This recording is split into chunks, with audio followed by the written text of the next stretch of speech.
तो दोस्तों कल स्विगी का आईपीओ और एक्मे सोलर का आईपीओ में अप्लाई करने के लिए आखिरी दिन है। तो इस पर हमारा फाइनल डिसीजन क्या है वो हम जानेंगे इस वीडियो के अंदर। उसके अलावा सेजिलिटी इंडिया का आईपीओ आज आखिरी दिन था, अलॉटमेंट स्टेटस, अलॉटमेंट चांसेस वगैरह क्या हैं वो हम जानेंगे।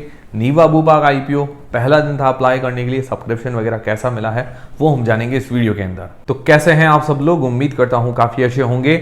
और दोस्तों आज इंडियन मार्केट के अंदर वापस हमें गिरावट देखने को मिली, मतलब आज मार्केट के अंदर वॉलेटिलिटी चल रही है और भी हो सकता है आगे हमें थोड़ी बहुत गिरावट देखने को मिले। तो अभी भी संभलने की ज़रूरत है, अभी भी जल्दबाजी नहीं करनी चाहिए। देखिए यूएस के इलेक्शन तो अब हो गए हैं, ट्रंप भी आ गए हैं, तो अभी भी थोड़ा हमें वेट करना चाहिए। क्या पॉलिसीज आती है आगे, इंडिया के लिए कुछ फ़ायदेमंद चीज़ें आती नहीं आती, उस बेसिस पर आगे हमें धीरे धीरे करके एंट्री बनानी चाहिए। अभी जल्दबाजी नहीं कीजिए। और बाकी ये क्यों गिर रहा है, एग्जैक्ट रीजंस वगैरह क्या है, उस पर आने वाले टाइम में वीडियो आएगा, कमेंट करके बता दीजिएगा, तो इस पर भी वीडियोस बनाएंगे। सबसे पहले सेजिलिटी इंडिया का आईपीओ 3.20 गुना के आसपास सब्सक्राइब हुआ है, मतलब ठीक ठाक सब्सक्रिप्शन देखने को मिल गया है। 3700 करोड़ रुपए के आसपास लगे हैं इस आईपीओ पर टोटल 3 दिन के अंदर। आप में से किन किन लोगों ने कौन सी कैटेगरी में अप्लाई किया है कमेंट करके बता दीजिएगा। मैं सोच रहा था 1-2 रिटेल कैटेगरी में अप्लाई करूंगा, बट फिर मैंने देखा कि रिटेल कैटेगरी तो फुल्ली सब्सक्राइब हो गई है, फिर एचएनआई में कर देता हूँ, उसमें अलॉटमेंट मिल जाएगा। तो मैंने 1 लॉट तो स्मॉल एचएनआई में कर दिया, 4 लॉट रिटेल में कर दिया। मतलब रिस्क ले रहा था, थोड़ी ज़्यादा ही रिस्क ले ली। आप लोगों ने कौन सी कैटेगरी में कितने कितने लॉट अप्लाई किए हैं कमेंट करके बता दीजिएगा। और दोस्तों ये पर्सनली मतलब ये रिस्क ही है, प्योर रिस्क लिए मैंने, या तो 10-15% मिल जाएगा या 10% जाएगा, ऐसा मुझे लग रहा है। हाँ, बाकी ओवरऑल अगर कंपनी को देखें, कंपनी बैलेंस नजर आ रही है, अच्छी कंपनी है, एंकर लिस्ट वगैरह बढ़िया है, मतलब इतनी ज़्यादा रिस्की कंपनी नहीं है। अगर मार्केट रिकवर होता है, मार्केट सही होता है ना, तो इस कंपनी की लिस्टिंग अच्छी होगी। मार्केट में अभी वॉलेटिलिटी ज़्यादा है, इस कारण क्या है कि जो डिमांड है वो थोड़ी कम बनती है। क्यूआईबी पोर्शन 3.52 गुना के आसपास सब्सक्राइब हुआ है। एनआईआई पोर्शन 1.93 गुना, रिटेल पोर्शन 4.16 गुना के आसपास, एम्प्लॉय पोर्शन 3.75 गुना के आसपास सब्सक्राइब हुआ है।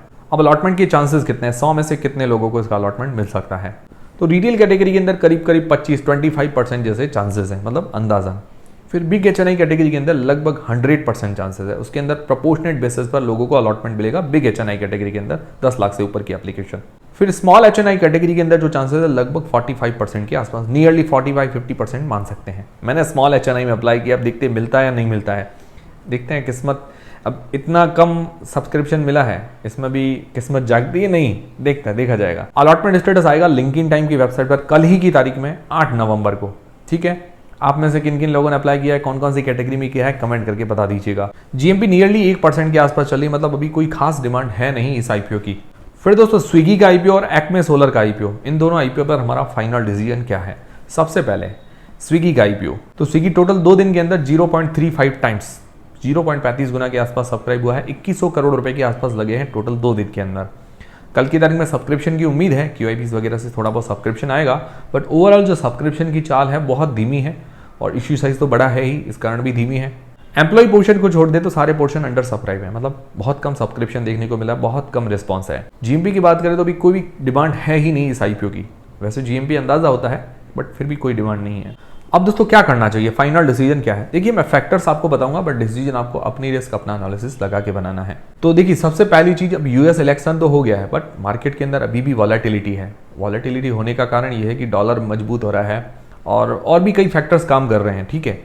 अब इंडिया के लिए क्या पॉजिटिव्स आते हैं, ये 1-2 दिन में, 4 दिन में, कुछ दिनों में पता चलेगा। तब क्या है कि मार्केट में वापस सेंटीमेंट्स कुछ चेंज होंगे, तो अभी थोड़ा वक्त है।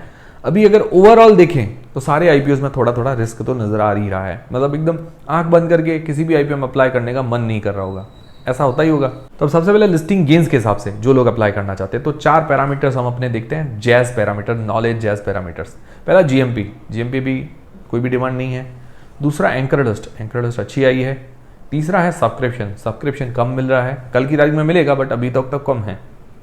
चौथा है वैल्यूएशंस, ओवरऑल कंपनी की वैल्यूएशंस महंगी आकी गई है, तो महंगी है, ठीक है।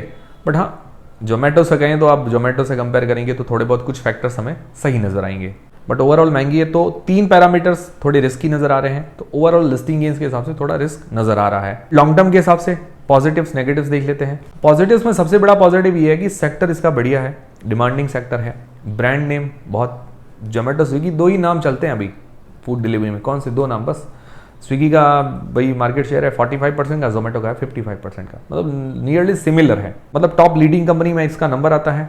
बाकी इसकी एंकर डस्ट वगैरह अच्छी आई है, रेवेन्यू के अंदर अच्छी ग्रोथ देखने को मिल रही है। तो ये इसके कुछ पॉजिटिव पॉइंट्स। नेगेटिव क्या है? नेगेटिव में सबसे बड़ा नेगेटिव वैल्यूएशंस थोड़ी सी महंगी है, ठीक है, ये सबसे बड़ा नेगेटिव है। दूसरा है लॉस मेकिंग कंपनी, हर साल लॉस जनरेट कर रही है, ये भी बड़ा नेगेटिव है। तो ये दोनों बड़े भारी नेगेटिव है। तो ओवरऑल अगर देखा जाए तो रिस्क थोड़ा ज़्यादा नज़र आ रहा है।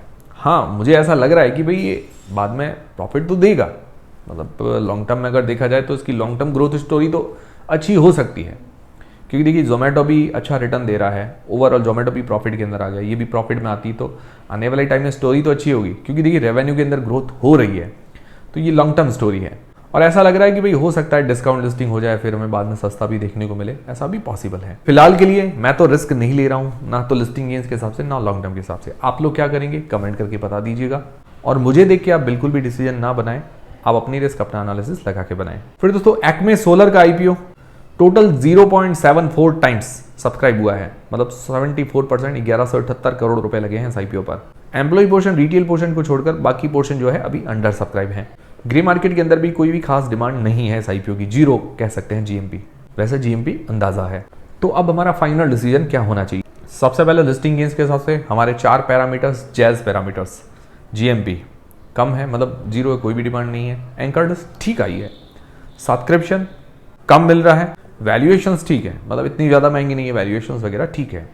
तो इसके 2 पैरामीटर्स ठीक ठीक नज़र आ रहे हैं, 2 थोड़े रिस्की नज़र आ रहे हैं। इसके अंदर वैल्यूएशन से ठीक है, तो इस हिसाब से मतलब अब उम्मीद हम थोड़ा बहुत कर सकते हैं। बाकी अभी भी मुझे रिस्क तो नज़र आ ही रहा है मार्केट के अनुसार।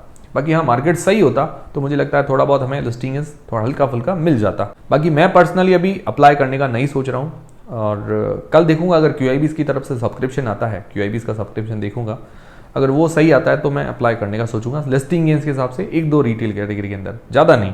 बट अभी मैं नहीं सोच रहा हूँ, अभी मैं बिल्कुल भी अप्लाई करने का मेरा मन नहीं है। फिर लॉन्ग टर्म के हिसाब से इसके पॉजिटिव्स नेगेटिव्स दोनों ही देख लेते हैं। पॉजिटिव्स में ये कि रिन्यूएबल एनर्जी सोर्सेज से ये एनर्जी जनरेट करती है, मतलब बिजली बनाती है। तो आने वाले टाइम इसका ही है, इसका एक्सपीरियंस भी रहेगा, तो आने वाले टाइम में इसको बेनिफिट मिल सकता है। बाकी एंगर लिस्ट वगैरह ठीक ठाक आई है। नेगेटिव क्या है? नेगेटिव ये है कि इसके ऊपर डेट बहुत ज़्यादा है, रेवेन्यू के अंदर उतार चढ़ाव है, मतलब फाइनेंशियली बहुत ही वीक कंपनी है नज़र आ रही है, जो कि सबसे मेन इंपॉर्टेंट होता है पैसा, भाई कंपनी प्रॉफिट कैसा बना रही है। तो ये 2 बड़े नेगेटिव हैं। तो ये सबसे बड़ा नेगेटिव फाइनेंशियल्स ओवरऑल। तो ये अपना डेट वगैरह पे करती, डेट फ्री होती, डेट हालांकि थोड़ा बहुत पे कर रही है, बट बहुत ज़्यादा डेट है इसके ऊपर। तो ओवरऑल अगर देखा जाए तो लॉन्ग टर्म के हिसाब से तो अभी तो रिस्की कंपनी नज़र आ रही है। इससे बढ़िया बहुत कंपनियां अभी लिस्टेड है। तो मैं पर्सनली अप्लाई करने का नहीं सोच रहा हूँ लॉन्ग टर्म के हिसाब से। हालांकि अभी तो मेरा बचा लॉन्ग टर्म लिस्टिंग इस दोनों का ही नहीं है, बट कल अगर देखते हैं QIBs की तरफ से कुछ बम्पर सब्सक्रिप्शन आए, कोई डिमांड बनती है, तो वो अलग चीज़ है। आप लोग क्या करेंगे कमेंट करके बता दीजिएगा। मेरी तरफ से अप्लाई करने नहीं करने का डिसीजन नहीं है। जो भी आप डिसीजन बनाएं अपनी रिस्क अपना एनालिसिस लगा के बनाएं। फिर दोस्तों नीवा बूपा हेल्थ इंश्योरेंस का IPO पहला दिन था इस IPO में अप्लाई करने के लिए। पहले दिन ये अंडर सब्सक्राइब है, पर अच्छा सब्सक्रिप्शन देखने को मिल रहा है। 0.69 टाइम्स ये टोटल सब्सक्राइब हुआ है। टोटल 831 करोड़ रुपए लगे हैं पहले ही दिन। बाकी इसकी एंकर डस्ट वगैरह बढ़िया आई है। फाइनल डिसीजन का वीडियो आने वाले टाइम में आपको मिल जाएगा। 11 तारीख लास्ट डेट है, तो अभी टाइम है। और अभी मार्केट कंडीशन को देखते हुए सारे IPOs में थोड़ा थोड़ा रिस्क तो नजर ही आ रहा है, किसी भी की कोई खास डिमांड नहीं है। अब बाकी खास डिमांड में सब NTPC ग्रीन एनर्जी के IPO का वेट कर रहे हैं। तो डेट्स अभी तक अनाउंस नहीं हुई है, जल्दी ही हमें इसकी डेट्स अनाउंस होते हुए देखने को मिल जाएगी। मैं आपको अपडेट कर दूंगा, अभी तक कोई भी अपडेट नहीं है। तो ये थे सारे आज के अपडेट्स।